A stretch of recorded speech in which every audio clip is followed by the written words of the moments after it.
மானே மயிலே மரகத குயிலே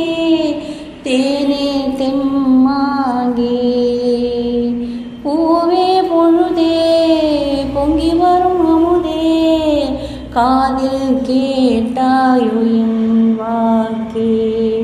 உன்னை எண்ணி நான் தான் ஒரு ஊர்வலம் போனேன் தன்னந்தனியாக நிற்கும் தேர் போலானே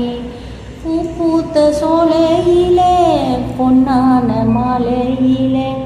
நீ வந்த வேலையிலே நீ பூத்த கண்ணு ரெண்டு நீங்காத தாகம் கொண்டு பாடும் பாட்டு உலகும் மலை காற்றில் ஒரு பாட்டு பாடுது இந்த பைங்கிடி உலகும் மலை காற்றில் ஒரு பாட்டு பாடுது இந்த பைங்கிளி.